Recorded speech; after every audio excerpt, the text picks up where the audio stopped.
Welcome back to CFO Weekly, where we're talking with financial leaders about how to build efficiency in their teams, create time for strategy, and ultimately get results. With your host, Megan Weiss. Let's jump right in. Today, my guest is Julian Love.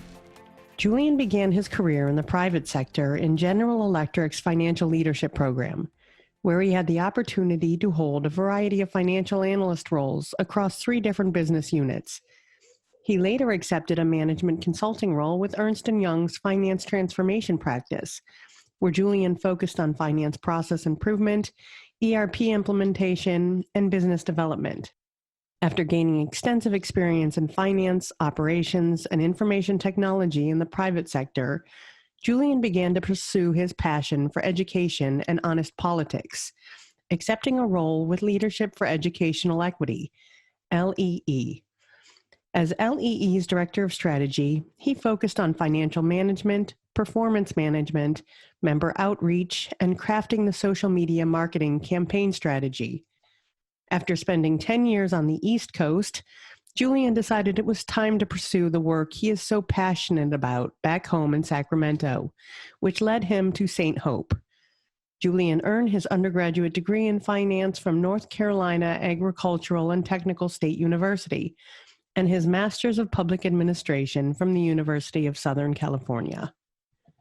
Thanks for joining me, Julian. Yeah, no problem. Super excited to be here. Yeah, so today we're talking about social impact companies.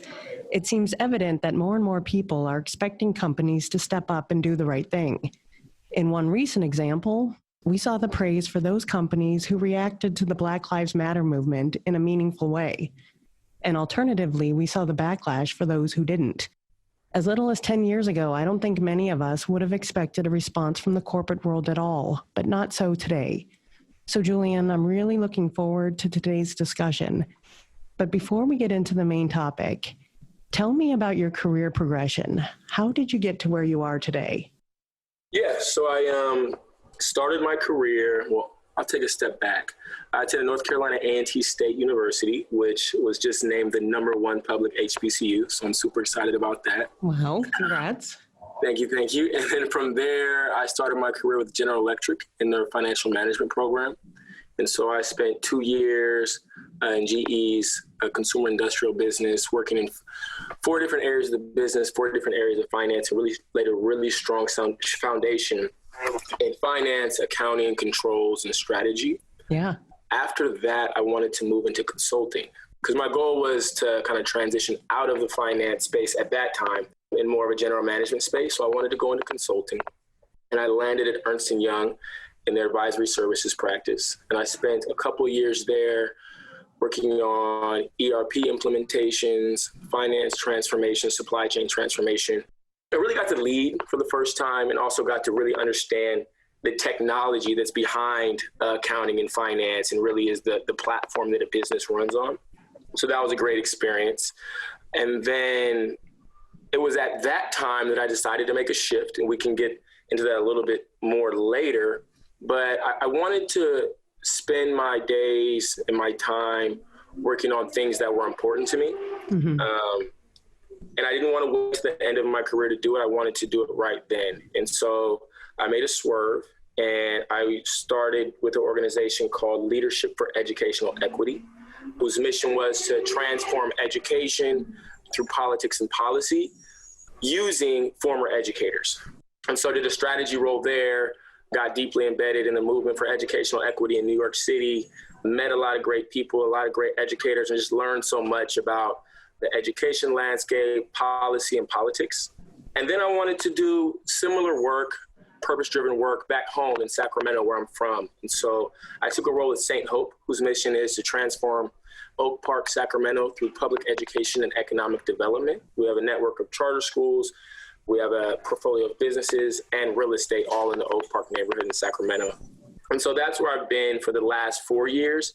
And recently I've also launched a venture focused on gaming and technology education. So using gaming kind of as the bait to bring young people in and then build a relationship and teach technology education. So coding, software engineering, hardware engineering, and video game design. Yeah, what a great way to reach out to kids. Yeah, that's the thesis. So we're putting into practice. We'll see how it plays out. So are there any particular stories or career moves that stand out in your mind as turning points?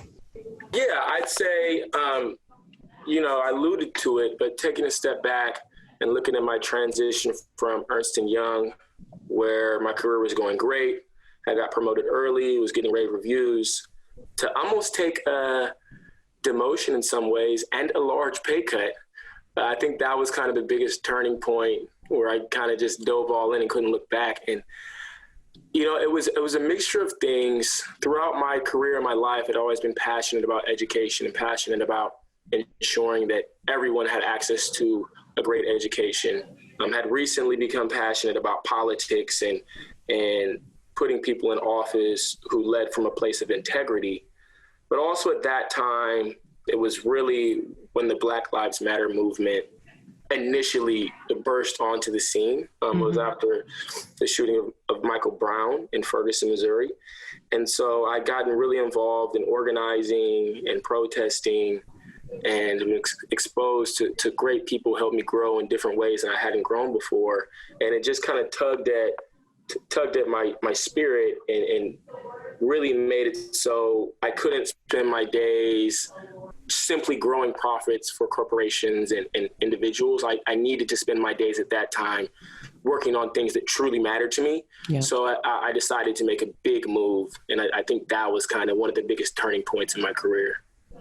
Yeah, I think a lot of people want to make a difference, but that is a hard thing to do, especially when you're young and just starting off in a career.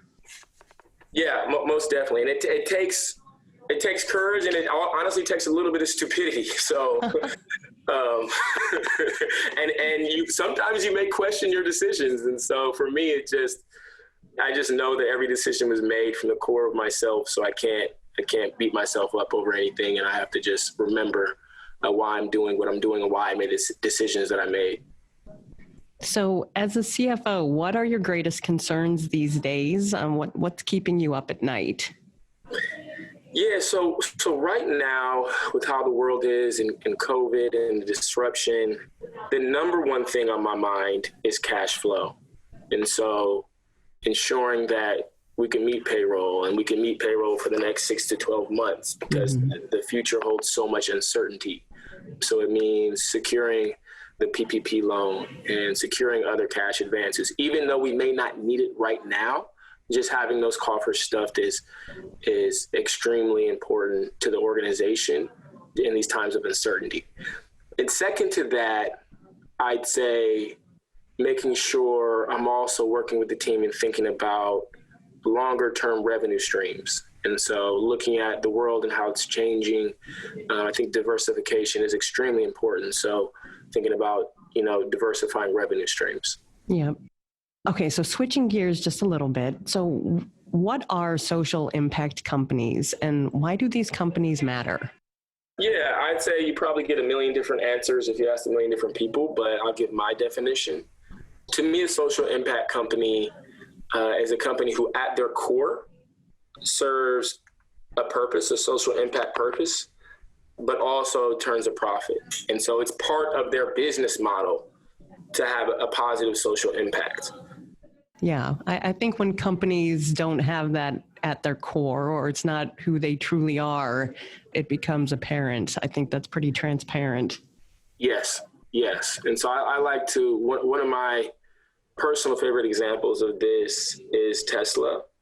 And so to me, how they demonstrate it is each Tesla that they sell reduces the carbon emissions. And so each car, each widget that they're making a profit on also has a positive impact on the environment and the longevity of the human species, essentially. So why do you think companies are shifting their focus to become socially impactful?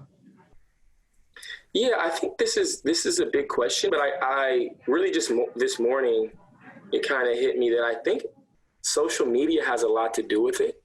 I think the fact that there's this collective consciousness that's kind of built through social media, and that ideas are are shared and spread and engaged with at such a rapid and also deep level across the entire globe really has shifted people to think more about what really matters, which is people and quality of life and our planet versus simply profits. And so I think because of the voice that's given to people and ideas and concepts, companies are held at a higher standard. And I also think the people inside of companies are shifting and changing because they're a part of this collective conversation that's happening on social media as well. So that kind of brings me to the next question. Is it possible for a for-profit company to maximize returns for shareholders and also be a social impact company? Or are those two things mutually exclusive? Yeah, I don't. Go ahead. No, go ahead. I was just going to say, in other words, when a company is socially impactful, does that take away from shareholder return? Yeah, I don't think those two are mutually exclusive.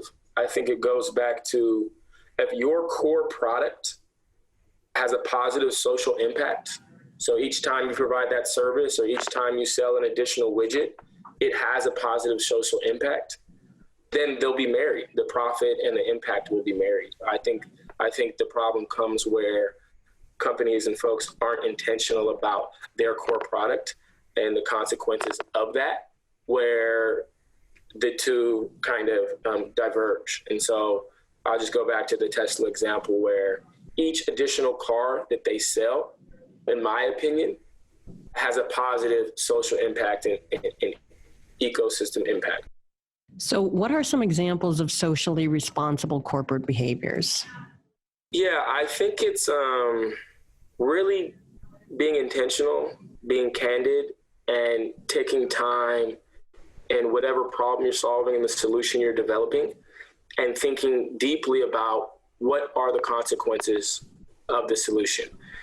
And so also building the systems and processes around that to make sure that you're taking time to think deeply about the consequences of the solution that you're putting forth is probably a big behavior that's important. And I also think giving voice to a diverse set of people who are going to see those consequences in different ways than a kind of homogeneous group of people who may all just come up with the same set of ideas. If you get a different group of people in the room, they'll probably foresee how your product or service will impact different communities in different ways. And so I think creating those spaces to explore the consequences and making sure there's diversity in those spaces is one behavior that will kind of be great for social impact. And I know we touched on this with Tesla, but so in your opinion, what other companies are doing this well these days? Yeah, I think another company that a lot of folks would know is Salesforce. And so in the founding of Salesforce, from the very beginning, they had the dual focus of having a social impact and making a profit and growing their business. And so I think having that from the very beginning and not doing it as an add-on after you go public or after a certain amount of years or when society is calling you to do it, having it from the very beginning and having a founder and leaders who prioritize that from the very beginning is important. I think Salesforce has done a good job of that. Yeah. And like you said, I think it's so important that the leaders of these companies also are living their values. Yeah. 100%. I think culture always starts from the top. And so super important that the leaders genuinely are living these values and breathing these values into their companies. So lastly, let's talk about generational differences and how that plays into social impact. Yeah, I think this kind of goes back to the social media thread. And I think the younger generations who are growing up with all these ideas and all this dialogue around them and them being immersed in it has changed the way that they see the world and they see capitalism and they see their career and their place and their purpose in the world. And so I don't see this trend to social impact slowing down at all, especially with everything that's going on today with the Black Lives Matter movement and African Americans being killed by police officers and the fires here in California burning up our state and impacting us in ways that they never have before. These younger folks who are growing up in that and don't know anything but that, I think are going to bring a whole different level of social impact and responsibility and accountability to the workplace and to companies and the companies that they build. And so I think it's going to be imperative for companies in the future, if they want to survive and have people invest in them, to have that social impact and that social mission at the core of who they are. Yeah, I think that is going to help actually attract that young talent, to come work for you. 100%. 100%. So, Julian, thank you so much for your time today. Yeah, no problem. It was fun. Maybe we can do it again one day. Yeah, I've really enjoyed hearing your story and the importance of being socially responsible corporation. To all of our listeners today, I hope you've enjoyed today's discussion as well, and I hope you'll tune in next week.